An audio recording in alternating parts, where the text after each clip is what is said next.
Asi muruteta mechi yedraft kan. Yes, woman. Zviri sei. More. Zviri sei. Magadi. Yakaita sei. 4-4. All right. Toti apo.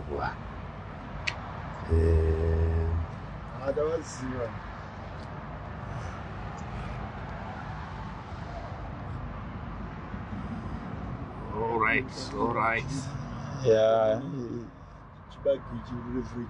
Sai yatobuda. Ai yanga yafa Kapo ndotona yatobuda. Ayo ngatitange yakanaka. Ngatitange yakanaka yafa. Ai ngatichingo yeke kuti kozi tukona kuti kozi yatobuda.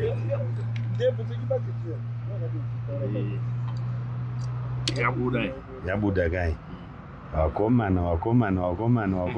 Alright. Ndoda nzimbe. Idrukidzokera. Ndoda nzimbe andaigara nchingo makadi. Alright. Zilipo esos. Yeah. I am orange rakanaka this time night. This is Bedbridge oranges we have. Nottingham, you know. Yeah, no Nottingham, yes. Yeah. Saka. Vanobudisa orange rakanaka. Aiwa zvisingaiti. Nzimbe. Yeah, I think. Naya. Menge yakaipa. Anotsemuka. Yeah, anotsemuka. But don't you have another choice? Like what? This one? Yeah. This one.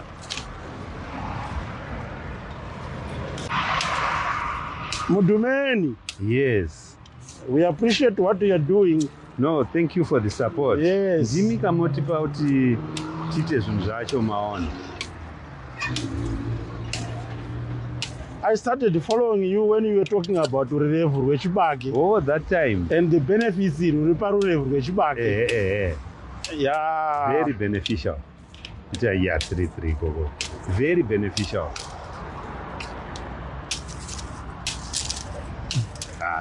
Saka nhasi mutiudze kuti mune chimu nzimbo. Ndandisina kugadzirira izvozvo. Mama matondipinza basa ka. Alright, gatite. Imwe yacho. Because we want to know kuti tinodya nzimbe sereki hazitikonzere diabetes here. Aiwa, hatitombokonzeresi because natural sugar guy. Okay. Natural sugar and zviya zvekuti wambo kuma sports people vantu vanenge vachida energy nekukasika. Mune muchiona kuti inokasika kuisa energy and then inobatsira pamazino nemabhonzo kugadzirisa, inobatsira again kuma-kidneys, inobatsira zvakare. All that? Yeah, all that. And ine vitamin B iri high in potassium. Saka high in potassium kuye handito antinomboita macreme. Taita macreme unombonzisa kana tusauti kana dehydrated solution iyaya. Saka you find kuti ukadya sugar ke ine ma-electrolytes. Ma-electrolytes aya anogadzira chi anopa kuti usaite creme. Ndo zvimwe zvinoitwa neshuga cane zvekuti munatsona kuti no mune udyo plus mune ma-minerals, magnesium, potassium, manganese, zvese izvo zviri munzimbe imomo. Really? Right.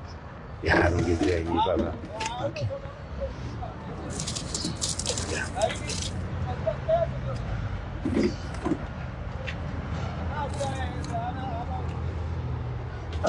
Good. Aiwa, no. Nzimbe chinhu chakanaka. Okay. Banga renyu. Let me go and check it there. Yeah.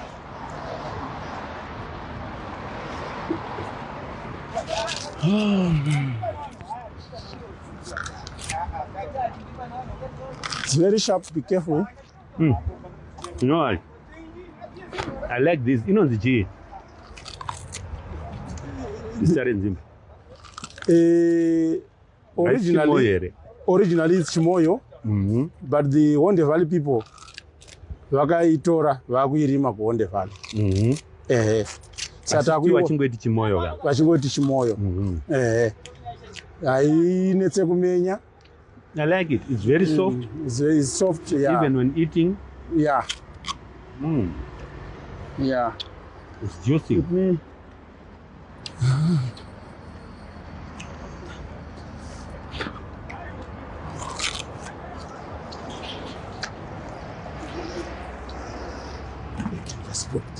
You know, mukaona because of this juicy natural sugars, sucrose, my sports people, wakaidya, it energizes them. You know, apa extra energy. Okay. You could perform as really right and the like. All right.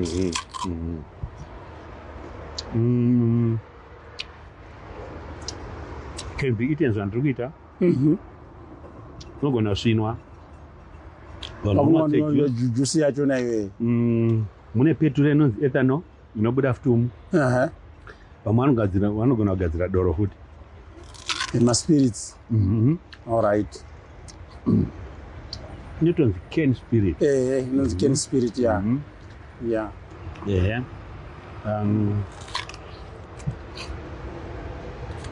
Yeah. Munoziva zvinhu zvakawanda pamusoro pezve. Zvinhu zvakawanda zvine utano. Isu tete tichingodya hatizive. Ndozvazvakanakira. Tete tichidyirei. Ndozvazvakanakira. Ungodhumana nazvo imomo. Ungodhumana nazvo imomo. Zvafana mashizha nezvekumuromo zvamarasa zvezve. Kazhinji kana vachigadzira shuga vanozvikrasha vobvisa juice hanti ndizvo. Juice yabviswa zvasara zviya vanogona kugadzira silage. Ungada kuna green fuel izvezvi vanogadzira silage nazvo, and silage ye kune mombe dzakawandisa and vari zhinji yacho yakaenda kuMidlands nekumaTebeleland kubatsira mombe nenyaya yechikafu chanja chishoma, which means zviri kutobatsira futi. Zvogona kusiyiwa mumunda zvinongoitwa pfumvudza zvezve zvosarawo munda zvoshanda senhingirikisi mauchi kuti mvura isaevaporate yakawanda. And then iyo ishuga yacho futi zvakare mvura iyeyo mukaisiya inogona kuoma ichiumba tumabhora inenge yanatural sugar, very expensive sugar. Wow. Okay. Kutaura idi zviya but iyo shuga yatodya chena nebrown iyo zviri kubuda imomo inobva futi ikoko. Plus yakanakira hanzi kana uchida kuona kushata kwemunhu mupe nzimbe. Panotsenga hanzi fesi yake inobva yabuda zvacho kushata kwacho wobuda. Saka unongoti achamwa chimbodya wotora page achita. All right. Yeah. There's a lot of jaw muscles exercise. That's another thing. Jaw muscle exercise, yes.